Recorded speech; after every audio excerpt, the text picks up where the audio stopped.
Welcome back to Boerne Radio's Town Hall. My name is Baron Wiley, broadcasting from the Boerne Radio studios. And I don't know if you've heard, there's an election coming up here. Election day is March the 3rd, and I am honored to have in our studio here, actually by phone, Mr. Paul Rojas. He's running for Congress in District 21. And I say, welcome to Boerne Radio, my friend.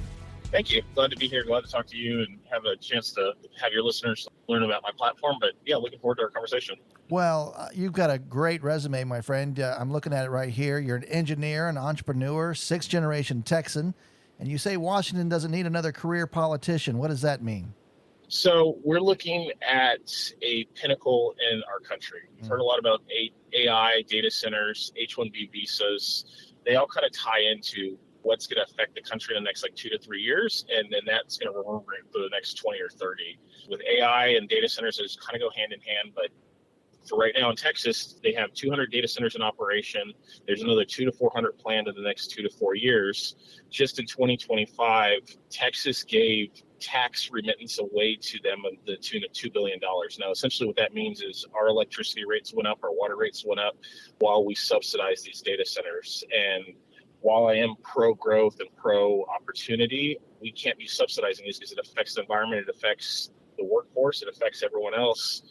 And especially when being grown up on the south side, I remember however long we've been in a drought. Every summer it was water rationing, don't water your grass. These data centers use a large amount of water, almost as much as Boerne uses in a year in a couple days. And so we have to really focus on ensuring that we execute these properly. Otherwise, it's going to hurt us in the long run. And I like to say that I'm pro-life, but for me, you can't be pro-life without understanding the water issue that we have here in South Texas, and the data centers are one of the big issues that people aren't aware of. You said pro-life. Am I understanding you correctly? Because when I think of pro-life, I don't get the water connection. Pro-life meaning that you're anti-abortion.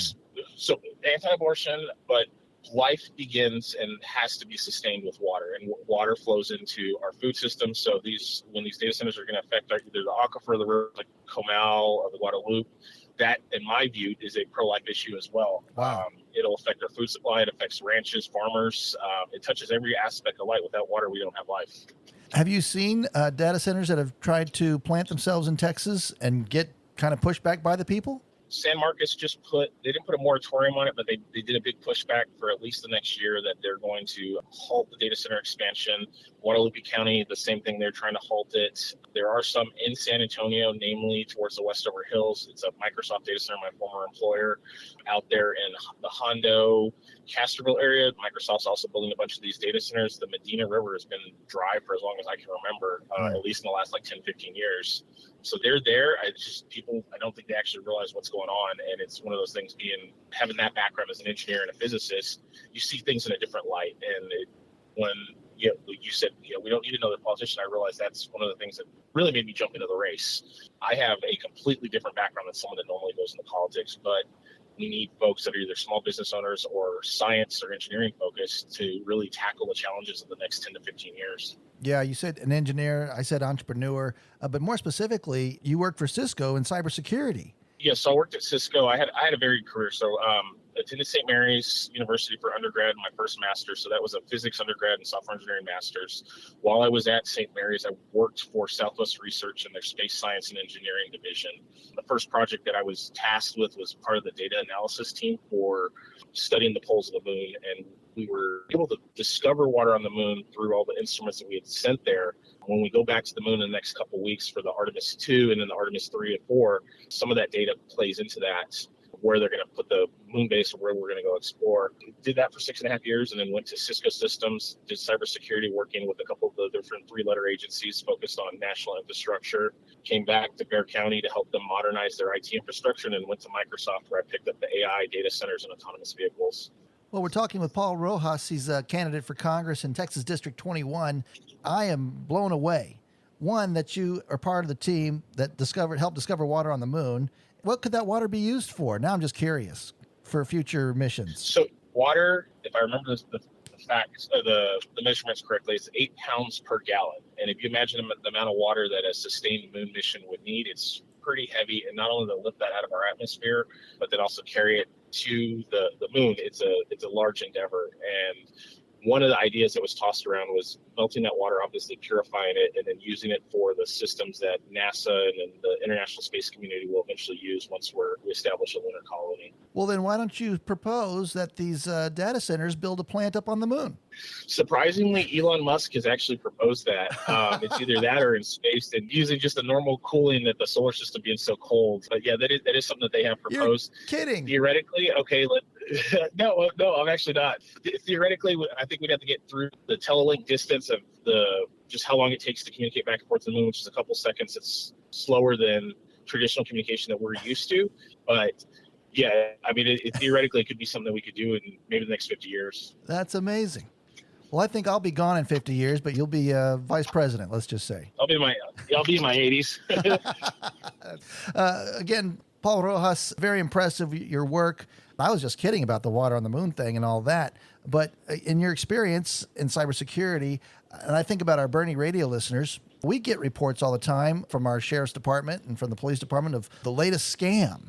And so you've got kind of your finger on the pulse on that. Yeah, sure thing. I mean, it even happened to my wife's grandmother. She got a call a couple days ago. It sounded real official. They told her they would email her the latest bill from CPS, which was the power company in San Antonio. And if she didn't pay $3,000 or $4,000 via gift cards, then they were going to shut off her power and send someone to arrest her.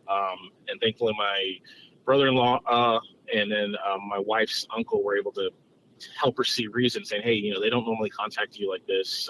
But on the campaign trail, I've talked to a lot of folks, whether they're in their 80s or whether they're in their 50s, they've gotten these calls. And with the advent of AI, they even sound more official. There's a lot of deepfakes out there. And I really think that the politicians don't understand the impact that it has, especially when we have folks that are paycheck to paycheck or some people that are on fixed income, a $2,000 or $3,000 bill that they get scared of and pay, and then it turns out being a scam. It's gone on for too long, and we need to do something. I've even jokingly said, declare the scam call centers financial terrorists, and much like President Trump has done with the narco boats in Venezuela, it'll send a message very quickly that'll stop. Very, very powerful. Paul Rojas, now you make me, since you brought up President Trump there, I got to get your take on the State of the Union. I liked it. It was typical Trump theatrics, which was fun. It definitely shows the disconnectedness between the Democrats and just the general populace. And I think that was one of the things that resonated on the campaign trail. When I sat out to really plan how I was going to define myself, I realized that I wanted to be a representative for everyone. And one of the big things I focused on was talking to the local unions, and one of the unions that it resonated with was the electrical union. So I'm actually the first Republican in 130 years to be endorsed by the International Brotherhood of Electrical Workers. And it wasn't that we agreed on everything, but it was that my understanding of working in the tech world with AI, data centers, and then also we've heard a lot about the H-1B visas, which is a lot of these companies bring foreigners from India, Pakistan, a couple other countries, and they essentially replace Americans. That's the white-collar visa. There's a blue-collar visa that most people aren't aware, and if you're in the trades, it's called the EB2 or Echo Bravo-2 visa. And essentially what it does is it creates a pipeline from Canada and allows people to essentially come to America and start taking up trade jobs, which the trade unions have fought really hard to protect, and they have a good track record of delivering results. And so they see it as a quick threat to really just built in America. And much like we've seen the issues with H-1B, the same thing's going to happen to the trade. So they were happy after a couple months of us going back and forth and having meetings that they endorsed me. Again, we're talking with Paul Rojas. It's rojasfortexas.com. Rojas is R-O-J-A-S, the number 4, Texas.com, rojasfortexas.com. You've got a phone number on your website. It's 210-504-7426. And ladies and gentlemen, when you call that number, it might be very possible that that you might pick up Paul. In my career, the best way that I found working either with customers or clients was just to be very approachable and just take any correspondence. So I've had folks, really even today when I was on the campaign trail, someone called me and I answered it and we had a good conversation for 10 minutes. He was still trying to make up his mind, said he'd been going to all the different candidates' websites and really couldn't get a feel for who it was. But the fact that I answered and wasn't filtered through campaign staff, wasn't filtered through a campaign manager, he was impressed of just being able to talk to someone and talk to a candidate, really. Hey, let's talk about some common themes in a lot of the race today, and that has to do with border security and how that affects us here in Central Texas. We've seen what happened in Mexico on Sunday when we had the cartel, the narco leader was taken out, and then they retaliated. as we've been on the trail, and we also got to meet with Texas Public Policy, which is essentially the Heritage Foundation for just Texas instead of the national level the Heritage Foundation is. One of the things that just came to the top in our discussions back and forth on policy was the cartel is here. Sometimes you see them at Lock and Terror walking around buying the nice gifts for either the wife or the girlfriend, but they're here, they're thriving. And the issue that Texas Public Policy saw was the fact that we have these DAs that are soft on crime, and whether it's Soros appointed DAs or just a traditional Democrat DA, they don't go after the white collar crime, which is essentially businesses that are fronts. And you talk to any law enforcement officer, they're going to sit there and tell you that there are certain businesses that they very know well that are cartel fronts for money laundering. They'll pop up for 6 months and they'll shut down. They get relabeled and it's another one. We have those issues that they have in Mexico. They're just not as apparent because they know how to hide amongst the public. And if we don't get a handle on that, then border security is going to be even a bigger issue as our war with the narcos heats up. Everyone here in Kendall County either can manage that or they know somebody in their bunker. We're very pro guns here in Kendall County.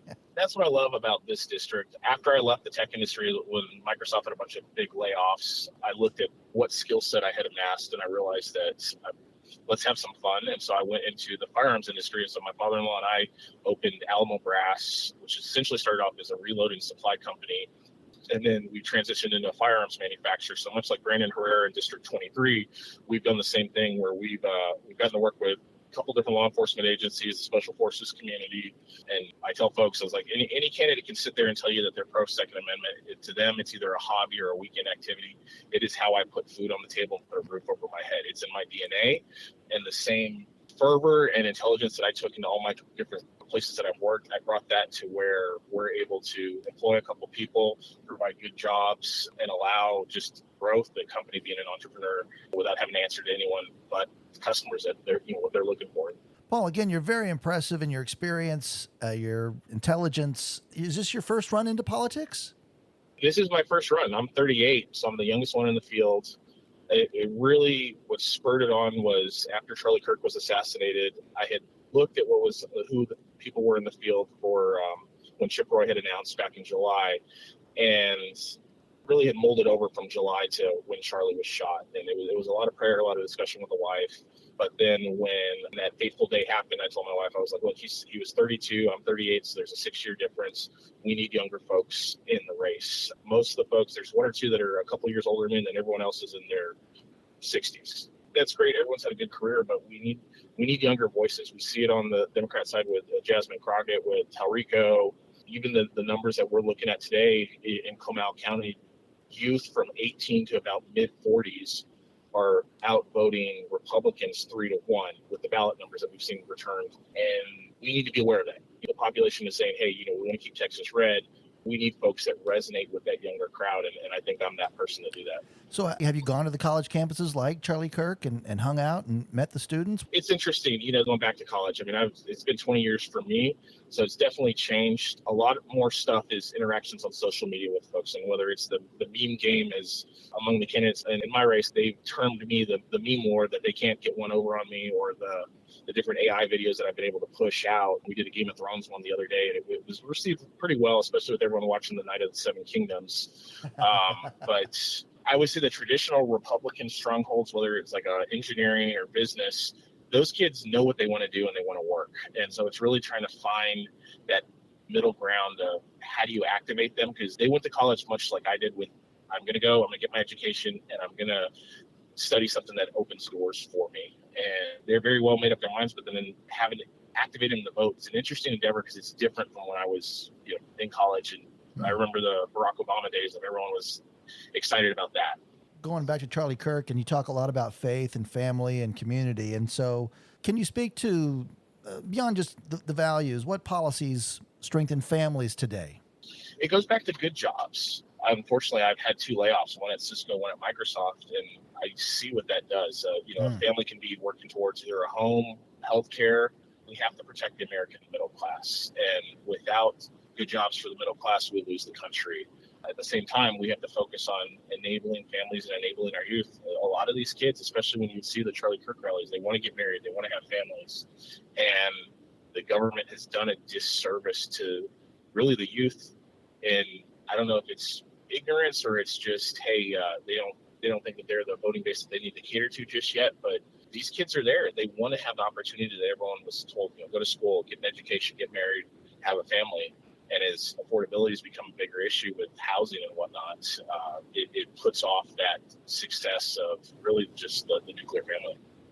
Again, we're talking with Paul Rojas. RojasForTexas.com is his website. Rojas, R-O-J-A-S, the number 4, Texas.com, RojasForTexas.com.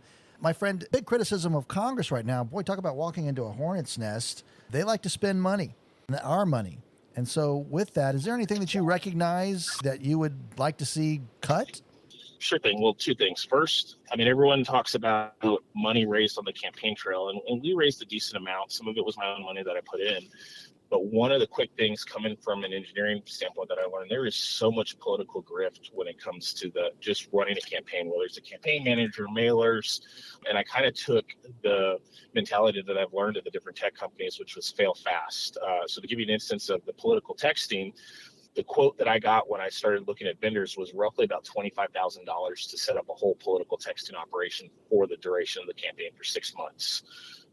I had a colorful reaction and said, no, I'm not going to do that with the donor money that's been entrusted to me. And so being a software engineer, I built it myself in 2 days, and I could compete on the level of the other guys for fractions of a cent. So I think the last batch of about 28,000 text messages we sent out cost close to about $100.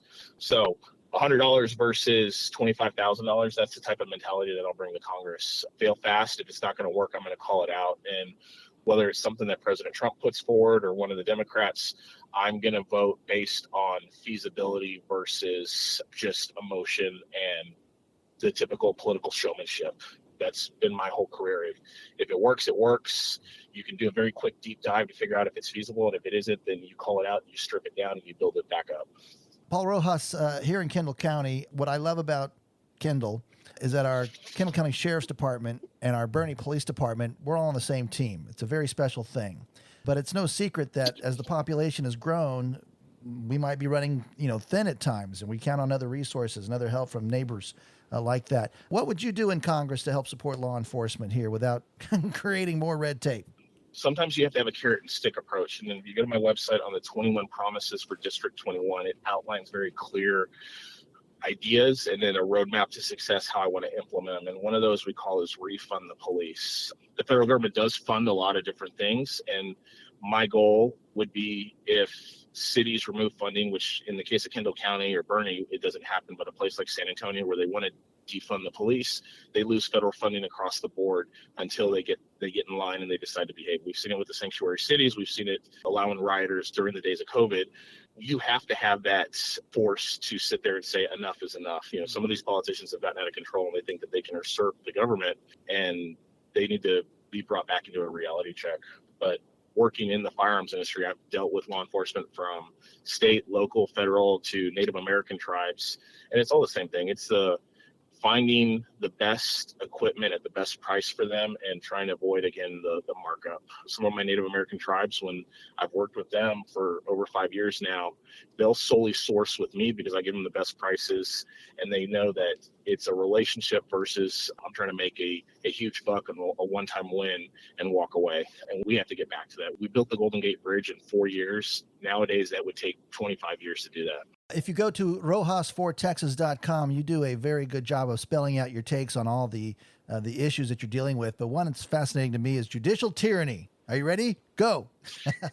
Yeah, so my big thing is we had the red wave when President Trump was reelected. We sent him with a mandate saying, help us fix Washington. Mm-hmm. And over the course of the last year, he's been hamstrung by federal judges. Now, federal judges have a lifetime appointment, and it's a very political process. But the reason for the lifetime appointment was they were supposed to be apolitical.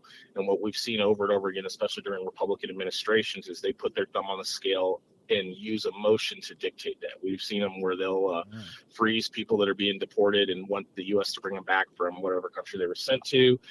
trying to fight the grift in Minnesota where they've frozen funds and then the federal judge comes back and says, no, you can't do that. Well, we have to focus on why are they acting in this way, and what I've termed is really a sunshine act. We look at who the family members are tied to, which nonprofit boards they're on, whether it's tied to Bill Gates, George Soros, or some of the other ones, and realize, are they acting in our best interest? And if not, when we have people that the judges have released folks and then they've gone on to murder someone else, much like that poor woman on the East Coast, we need to hold them accountable at a certain point. Because at this point, the Democrats like to say that President Trump isn't a king. There are no kings. Well, I hate to tell people, but we do have kings in our country, and they're called federal judges. Well, that goes back to another issue that you do talk about on your website, and that's rojas4texas.com. And that's with term limits. And in Congress, Trump made the case there with insider trading. And boy, some people need to go. But will that ever happen in our Congress, term limits? It's an idealistic thing. As I've gotten into just the political fray, a lot of people say it, but it's never going to happen because you're never going to get a body of folks that they've enriched themselves to vote against their own interests, whether it's insider trading or whether it's term limits. Now, what I've joked, and it kind of ruffled a couple feathers, was the way you beat insider trading is you open source the information. So we just need a couple people that are in Congress, and if they're on the different committees and they start discussing stuff, hey, Congressman A or Congressman B is going to invest in that, put that tweet out there quick. Because right now, when they make these investments or make these purchases in the stock market, they have 60 to 90 days to release that information before it becomes public. And by then, the movement's already priced in. Knowledge is power. And if you remove that power of the knowledge and information being out there, then it limits their ability to insider trade. As we're wrapping up here, Paul Rojas, what gives you hope for the state, for the country? And what have you learned here since you started running for Congress? I've learned that when I look at whether it's the youth or whether it's the middle-aged or older demographic, people are more apt to do their research than blindly trusting endorsements. And that's really one of the big things. A lot of us in this race, a good majority of our endorsements were earned on just merit and talking with people and realizing that we align, whether it was the electrical union or it was Make America Healthy. A couple of the other folks that endorsed me, it was based on who I am. And I think you've seen that in our discussion here. One of the other candidates in the race has spent an exorbitant amount of money on buying endorsements, whether it's $10,000, $50,000, $150,000. And folks have woken up to the fact that a rubber stamp from someone does not mean that they're actually going to vote in their best interest. And it's the party protecting the party. What gives me hope for tomorrow, it goes back to people are awake. I really think COVID woke people up. And then with the elections that we've had since then, people are very well aware. They do their own research. They understand the issues on the ground. And sometimes they're just looking for that one voice to lead them to say, hey, this is something that needs to be done, or this is something that you need to be aware of so we can prevent it from happening. And it just gives me hope that whether it's the Gen Zs, Gen As, or the millennials or the Gen X boomers, they're aware of what's going on and they want to be involved in the political realm. Paul Rojas, will you take a second and invite our Boerne Radio listeners in Kendall County to vote for you? I'm Paul Rojas. I'm running for Congress in District 21, youngest candidate in the race. I have a very different engineering and science background, but I hope that as we've seen over the past couple months and the past year, we have changes heading for our country, and we need folks that understand that on a fundamental level versus a talking point and a note card level. Rojas4texas.com is the website, ROJAS, the number 4, Texas, Rojas4texas.com. And I say good luck and God bless you, my friend. Thank you so much. Thank you for taking the time to talk to me. And I thank you for listening to Boerne Radio 103.9 FM.